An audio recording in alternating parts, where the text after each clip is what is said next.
Everyone, welcome back to my channel. I hope কি তোমরা সবাই ভালো আছো, সুস্থ আছো। তো আমিও ভালো আছি। তো আমি নন্দিনী চলে এসেছি তোমাদের সঙ্গে নতুন একটা ভিডিও শেয়ার করতে, সেটাও একদমই অন্যরকম ভিডিও। তো আমাকে অনেকেই জিজ্ঞেস করে, আমার একটা, প্রথমে বলে রাখি যে আমার একটা বেবি গার্ল আছে, হ্যাঁ। তো অনেকেই আমাকে জিজ্ঞেস করে যে তোর যে মেয়ে হয়েছে বা তোমার যে মেয়ে হয়েছে, তুমি সেটা কিভাবে মানে মানে আগে কি কি লক্ষণ তোমার মধ্যে দেখা গিয়েছিল। তো চলো সে বিষয়ে তোমাদের সঙ্গে আলোচনা করি। দেখো, ছেলে মেয়ে সবাই সমান, তাই না? আমরা দুজনকেই সমান চোখে দেখি। তো যাই হোক, তবুও একটা কৌতূহল থাকে না যে ছেলে হবে না মেয়ে হবে। তো যাই হোক, আমরা ভগবানের কাছে এটাই চাই যে যে ছেলেই হোক মেয়েই হোক, সেটা যেন সুস্থ মতো ভালো পৃথিবীতে আসে, তাই না? তো চলো আজকে তোমাদের সঙ্গে শেয়ার করব আমার মেয়ে হওয়ার আগে মানে আমার মধ্যে কি কি লক্ষণ দেখা গিয়েছিল। তো ফার্স্টে যখন আমি টেস্ট করি, প্রেগনেন্সি কি ডেনে টেস্ট করেছিলাম, তখন প্রায় কত ছিল, 1.5 মাসের মতো ছিল। তখন আমি ফিল করতে পারি যে আমার অস্বস্তি হচ্ছে, আমার কেমন একটা লাগতো। তখন আমি পিরিয়ডও মিস হয়ে গিয়েছিল। তখন আমি টেস্ট করলাম, হ্যাঁ দেখলাম পজিটিভ এসেছে। তখন আমি যখন টেস্ট করেছিলাম না, রিপোর্টটা একদম দুটো দাগ যে এসেছিল একদম পুরো একদম ডিপ রেড। তো যাই হোক, তারপর হচ্ছে আমি রীতিমতো ডক্টরকে দেখাতে যাই। তখন থেকে আমার চেক আপ শুরু হয়ে গেছিলো, 1.5 মাস থেকে। তারপরে আমার কি বলতো, এই 1.5 মাস তো তখন তো শরীরটা খুব খারাপ লাগতো, তারপরে গা গুলাতো, মানে আমি না প্রচুর বমি করেছি, প্রচুর। আমি তো কিছু খেতেই মানে খেয়ে রাখতেই পারতাম না পেটে, যা খেতাম তাই বমি করে দিতাম। তো এমনও হয়েছে যে বিছানা না, এমনও টেবিলে বসে খাচ্ছি, তারপরে খাওয়ার পরে নিচে বমি করে দিয়েছি। কি অবস্থা, একদম সব সময় যা খেতাম তাই বমি করতাম, দিনে তো 3-4 বার বমি করতামই। তারপরে ডক্টরকে এই বিষয়ে বললাম, তারপর ডক্টর আমাকে ওষুধ দিল। ওই ওষুধেও বমি আটকে না, মানে বমি হতোই। তো যাই হোক, খুব কষ্ট হয়েছে। এরকম বমি চলছে প্রায় 4 মাস 5 মাস মতো আমার চলেছে। তারপরে আমি মোটামুটি একটু সুস্থ হয়েছি, তারপরে আর বমি টমি হয়নি। তারপরে হচ্ছে, তারপরে আর কি কি লক্ষণগুলো দেখা দিত, আমি না যখন ঘুমোতাম, আমি না বাঁ পাশ ফিরে ঘুমোতে পারতাম না। হ্যাঁ, আমি না ডান পাশ ফিরে শুতাম, বাঁ পাশ ফিরে আমি ঘুমোতেই পারতাম না, ডান পাশ ফিরে শুতাম। যেহেতু আমার বেবিটা কোন দিকে ছিল বলো তো, আমার ডান দিকে ছিল। হ্যাঁ, তো শুনেছি মেয়ে হলে নাকি ডান দিকেই থাকে। তো যাই হোক, আমার বেবিটা হচ্ছে ডান দিকেই থাকতো। আর যখন আমি আলট্রাসোনোগ্রাফি করতে যেতাম, তো আমার 3 বার হয়েছিল মোট আলট্রাসোনোগ্রাফি। তখনও ডক্টর যখন এটা ধরতো না, মানে চেক করতো, তখন আর ডান দিকেই শুধু ঘোরাতো, বাঁ দিকে জাস্ট একটু নিয়েই চলে আসতো। তো আমি তো তখনও বুঝতে পারিনি, হয়তো জানতাম না, আমি তো প্রথম ছিলাম, মানে প্রথম বেবি হয়েছে আমার, একটাই বেবি হয়েছে। তো আমি নতুন ছিলাম আর কি। যাই হোক, তখন না ডান দিকেই ছিল, আর মাথাটাও ডান দিকেই থাকতো ওর, মানে ও বেশিরভাগ ডান দিকেই থাকতো। এর জন্য আমি বাঁ কাত ফিরে শুতেই পারতাম না, সবসময় আমি ডান কাত ফিরে মানে শুতাম আর কি। তো এই গেল এক। আর খিদে, এত খিদে পেতো যে তোমাদেরকে কি বলবো। আমি জাস্ট খেয়েছি, খেয়ে জাস্ট উঠেছি, ওঠার পরে দেখি ওরে বাবা আমার আবার খিদে পেয়েছে।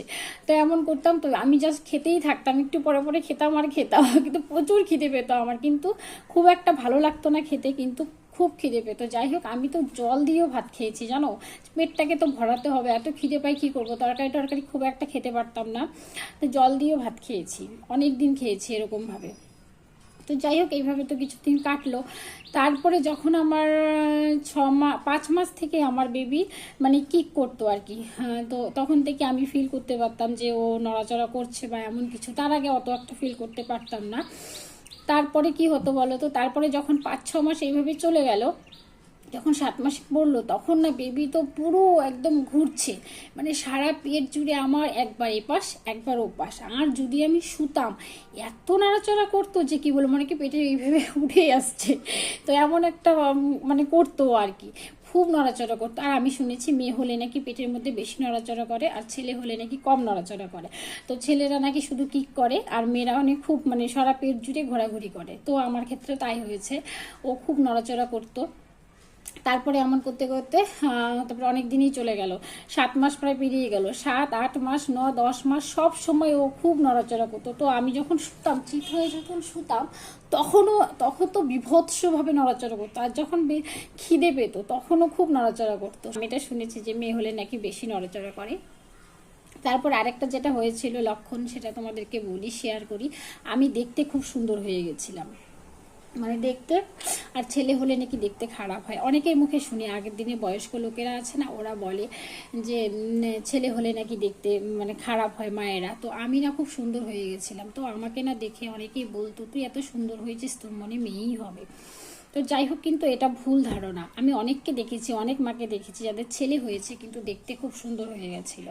এটা হচ্ছে খেতে পারার না পারার বিষয়, বুঝছো? যারা খেতে পারে তারা তো মনে করে চেহারাটা ভালোই থাকবে, আর যারা খেতে পারে না তাদের তো চেহারা একটু ওরকম হবেই, তাই না?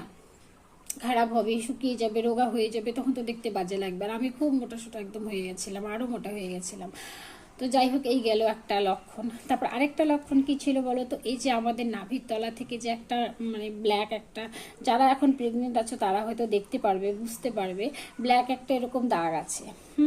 তো ওই দাগটা ছিল আমার একদম তেরা বেঁকা, তেরা বাঁকা ছিল, নাভির থেকে একটু বাঁকা ছিল, তারপরে গিয়ে সোজা হয়েছে। তো সেটা একটা লক্ষণ। হয়তো পরে আমি হচ্ছে ইউটিউবে সার্চ করে দেখেছি, হ্যাঁ, যাদের নাকি ছেলে হয় তাদের লাইনটা একদম স্ট্রেট থাকে, আর আমার যেহেতু মেয়ে হয়েছিল ওর জন্য একটু বাঁকা ছিল। তো যাই হোক, এই গেল একটা লক্ষণ। তো আর আমার না খুব ঘুম পেতো, আমি না খুব ঘুমাতাম, সত্যি আমি একদম প্রায় বেশিরভাগ টাইমটাই ঘুমাতাম। আমার হাজবেন্ড চলে যেত কাজে, আর আমি তো ওকে সকালবেলা কোনো মতো একটু খাইয়ে ঠেয়ে দিয়ে ও তো আরাম চলে যেত, আর আমি তো সারাক্ষণই পড়ে পড়ে ঘুমাতাম, আর এত ঘুম পেতো মনে কিছু একা একাই বন্ধ হয়ে আসছে। তো যাই হোক, এই ছিল আমার হচ্ছে মেয়ে হওয়ার লক্ষণ। তো যারা যারা আমাকে জিজ্ঞেস করেছিলে তারা হয়তো, যারা যারা আমাকে জিজ্ঞেস করেছে তারা হয়তো উত্তরটা পেয়ে গেছো। তো যাই হোক, তো তোমাদের কার কার এরকম লক্ষণ আছে তারা অবশ্যই বুঝতে পারবে যে আমার লক্ষণের সাথে তোমার লক্ষণ মিলেছে কিনা, যাদের যাদের মেয়ে হয়েছে আগে। তো আমি আমার সাথে কতটা মিল, দেখো এই কথাগুলো আদৌ সত্য না, কি বল? তো দেখো, আমার সঙ্গে যেগুলো যেগুলো হয়েছিল আগে, মানে তো আমি সেগুলি তোমাদের সঙ্গে শেয়ার করলাম। তো সবার ক্ষেত্রে যে আমার মতো হবে তা কিন্তু নয়, এক একজনের ক্ষেত্রে এক এক রকম। তো এই সিমটম দেখে কিছুই বোঝা যায় না তো পেটের মধ্যে ছেলে আছে না মেয়ে হবে আছে, তাই না? তো এটা একমাত্র ভগবান ছাড়া কেউ বলতে পারবে না। তো যাই হোক, আমার ভিডিওটা আজকের মতো এই পর্যন্তই। ভিডিওটা ভালো লাগলে অবশ্যই একটা লাইক কমেন্ট শেয়ার করে দিও।